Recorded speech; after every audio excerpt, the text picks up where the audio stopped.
Linis ka ng bahay, puro ka cellphone!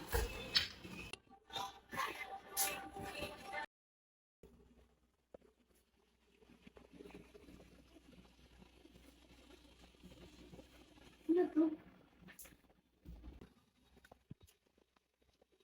Ano may camera?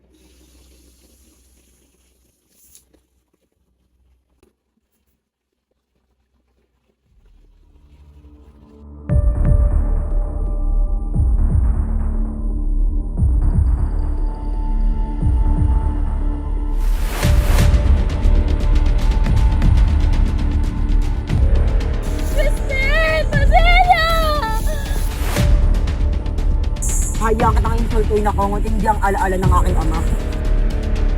Tumigil kayo!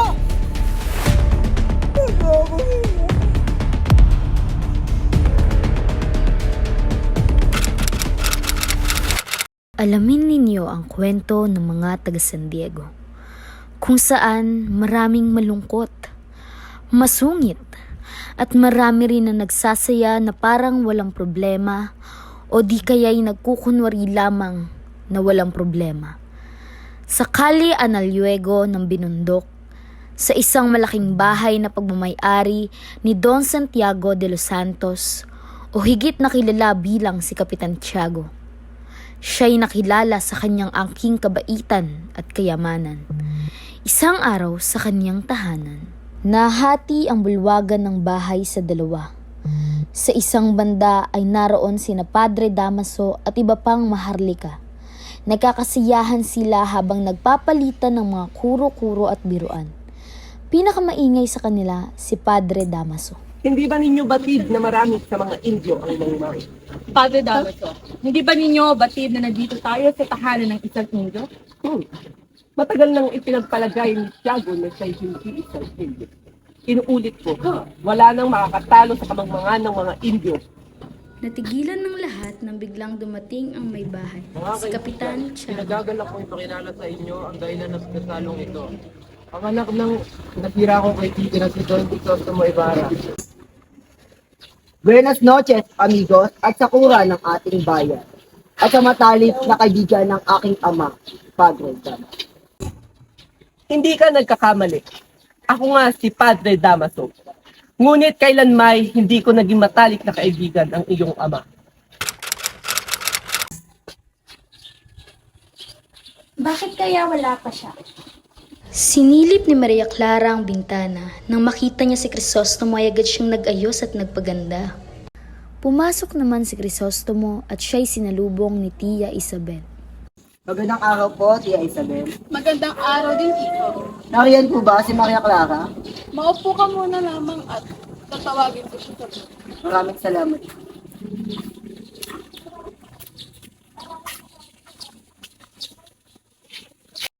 Si Tia Isabel ay tinawag si Maria Clara sa kanyang silid. Maria Clara, si Tia Isabel mo ito. Pasok po kayo, Tia. Tia, nariyan na si Crisostomo. Paghihintay mo ba siya? Hindi na po, Tia. Lumabas na si Maria Clara sa kanyang silid at nagtungo siya sa kinaroroonan ni Crisostomo. Di ba rin kumukubas ang iyong ganda, Maria Clara? Napunta ka lamang sa Europa, tumamis na iyong mga salita. Marahil maraming magagandang babae sa ibang bansa ang nahulog sa pambobola mo. Mahal ko, alam mo bang ako'y mapalad na lang? Mapalad? Bakit? Dahil sa mga babae mo?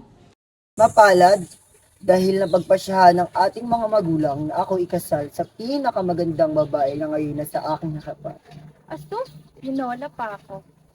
Alam mo bang ako'y nangulila sa iyo, Maria? Higit akong nangulila sa mo. Samantala, sa ikalawang palapag ng kampanaryo ng simbahan ay makikita sina Crispin at Basilio, ang magkapatid na sakristan ng simbahan.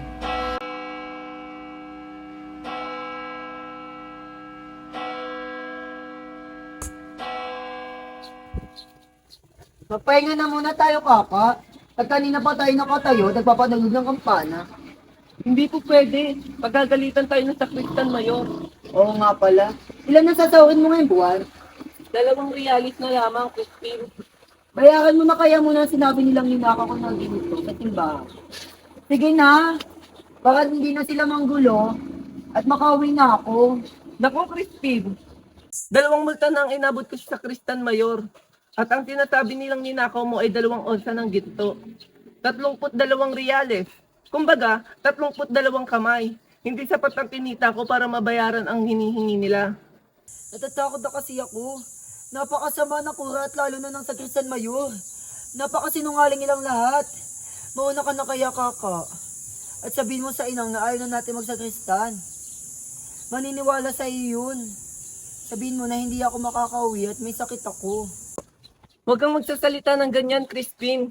At dumating ang itinuturing nilang berdugo ng simbahan. Ang Sakristan Mayor. Mga pasaway na bata, kahit kailan, wala na kayong magandang nagawa sa simbahan. Ikaw, Basilio, magmumulta ka ng 2 reales dahil sa hindi magandang tunog ng kampana at hindi ka na rin uuwi ng alas 8, kundi alas 10 ng gabi. Ngunit, uhuliin ako ng guardian. Wala akong pakialam. At sasagot ka pa? Wag po. Ikaw, Crispin, hindi ka uuwi hanggat hindi mo binabalik ang 2 gintong ninakaw mo. Mga wala kayong galang, pati simbahan pinagnanakawan ninyo. Wala po akong ninakaw. Hindi po ako nagnakaw. At sumasagot ka pa, ha?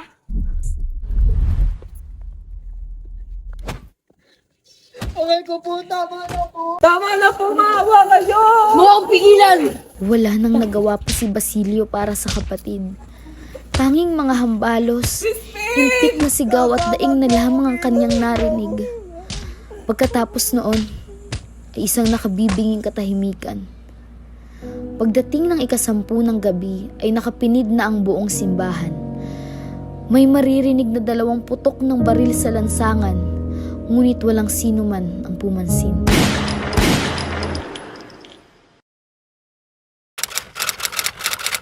Samantala, sa labas ng bayan, ay makikita ang maliit na dampa ni Sisa, ang ina ni Basilio at Crispin. Masaya siyang nagluluto ng tuyong tawilis. Naku, sigurado akong matutuwa ang aking mga anak sa inyong dakong ulam.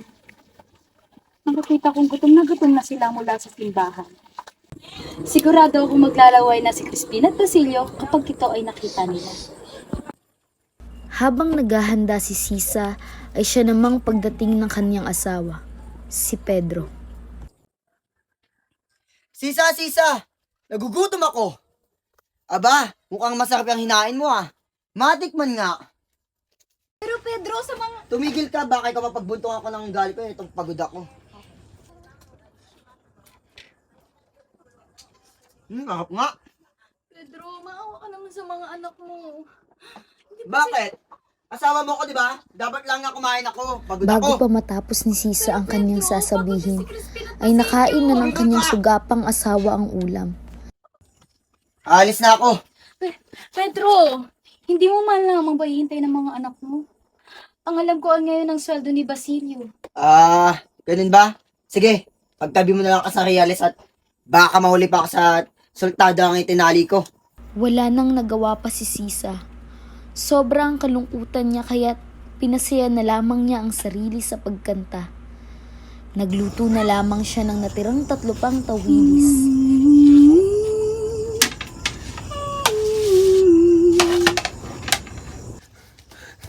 Inang!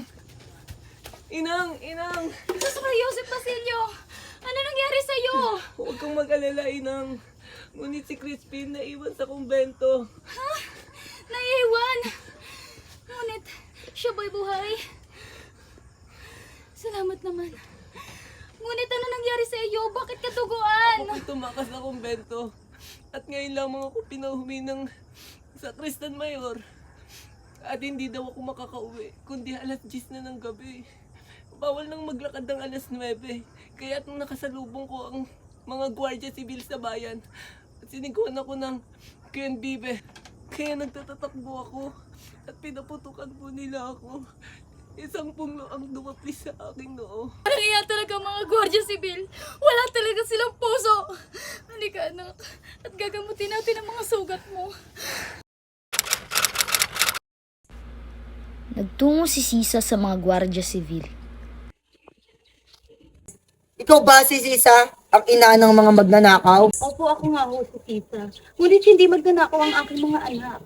Huwag mo nang ipagkaila kung ay mas lumala pang sitwasyon. Sabihin mo na kung saan mo itinago si Crispin. Senyor, ngunit ilang araw ko nang hindi nakikita si Crispin. Kahit po minsan nagugutom ang aking mga anak, hindi nila magagawa ang magnakaw. Maniwala po kayo. Sinungaling. Pero kung yan ang gusto mo, ikaw ang ikukulong namin hanggang hindi binabalik ng mga anak mo ang perang ninakaw nila. Opo, maawa na po kayo. Maawa na po kayo. Kinaumagahan, makikita na si Sisa na paggalagala sa lansangan at kinakausap ang lahat ng lalang ng kalikasan. Anak ko! Nasaan na kayo? Crispin! Basilio! Andito na sila anak! Ano to? Tugo! Damit ni Basilio! Ang mga anak ko! Dugo ng anak ko! Ang magnanakaw kong anak! Ako ang ina ng magnanakaw! Anak ko! Crispin! Basilio! Kagaya lamang siya ng kanyang ama. Akalain mo'y disente, ngunit hindi rin marunong sumunod sa batas ng simbahan.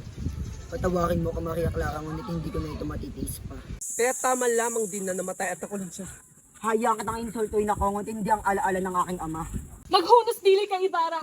Alagad ng Diyos ang iyong kinakalaban! Alagad ng Diyos? Paano nyo sabing alagad to ng Diyos na siyang nagtulak sa aking ama sa kanyang kabiguan ng kanyang kapahamakan? Ganito ba ang alagad ng Diyos? Kristostomo, pakiusap. Alang-alang man lamang sa akin, wag mong saktan si Padre Damaso. Isang araw ay maririnig na umaawit si Sisa na inaalagaan sa bahay ng Alperes. Kaya't ipinatawag ito ni Doña Consolacion upang pakantahin. Vamos, magkantar ikaw. Inga. Dile a esta mujer que canta Tagalog. Él no me entiende. No hace falta ser español. Baliw! Kumanta ka daw! Ili, tulog ka na, wala diri, Tigil! Huwag ka nang kumanta. Huwag ka nang kumanta. Labis nakahahapis sa akin ang kantang iyan. Ay, naku. Nagtatagalog pala sa Donya. Baila, baila, baila! Ngayon, India, ikaw naman ang sumayaw. Baila, baila!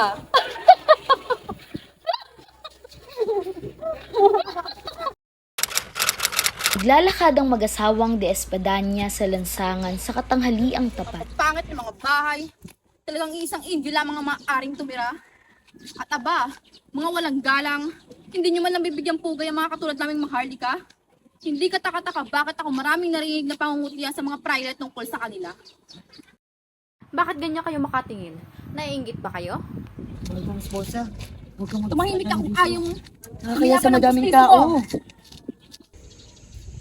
Kayo? Kaiingitan ko? At bakit? Nga pala. Iniingitan ko ang inyong kulot. Para sabihin ko sa'yo, Doña Alperesa, hindi ako tulad isang probinsyana. Sobrang sophisticado akong tao. Walang nakakapasok na alperes sa aming bahay kundi nag-iintay lamang sa labas ng pintuan. Aba, excelentissima, Doña Victoria. Hindi nga nakakapasok ang mga alperes. Ngunit ang mga pinakyot na katulad ng iyong asawa. Aba, talagang ginagalit mo ako ah. Mo ba rito? Walang galang. Gusto mo ng gulo? Pues, pagbibigyan kita, Doña Victorina. Punyeta ka? Punyeta! Punyeta! Tama na, Agnes! Tumigil kayo!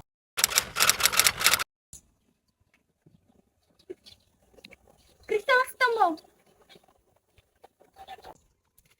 Ako nga, Anong nangyari sa iyo? Bakit ngayon ka lamang nagpakita? sa bangkay ng aking ina.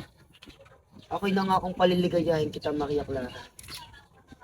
Ano mo na ang mangyari? Patawarin sana ako ng alaala ng aking ina sa sasabihin ko sa iyo.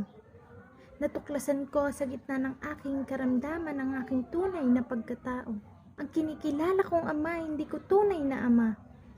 Hindi ako maaaring magpakasal sa'yo sapagkat ibubunyag ang lihim na iyan. Matutuklasan ang naging kataksilan ng aking ina at masisira ang dangal ng kinikilala kong ama. Kailangan mo ng katibayan. Totoo lahat ng aking sinabi, Chrysostom. May sulat na iniwan ng aking ina. Ibinigay ito sa taong nakakabatid ng aking lihim. Ang sulat na ito kapalit ng sulat mo sa akin. Totoong pinagtaksilan kita. Wala akong maaring gawin kundi ang magtiis upang patuloy na maitago ang lihim ng aking pagkatao. Kailangan kong makipag-isang dibdib upang hindi maibunyag ang aking lihim. Ngayon, Crisostomo, sabihin mo sa akin, magagawa mo pa kaya akong mahalin? Maria, isa kang anghel. Magkaya ako na pinaniniwalaan mo na akong mahal ko. Ngunit, ikakasal ka na, mahal ko. Oo, iyon ang gustong mangyari ng kinikilala kong ama. Minahal at nalagaan niya ako. Kaya bilang kapalit, kailangan ko siyang sundin. Ngunit hindi ko malilimot ang naging sumpaan natin, mahal ko. Anong gusto mong mangyari, mahal ko? Madilim ang hinaharap ko sa mo. Ngunit gusto kong malaman mo na minsan lamang ako umitin at hindi na ito maaaring.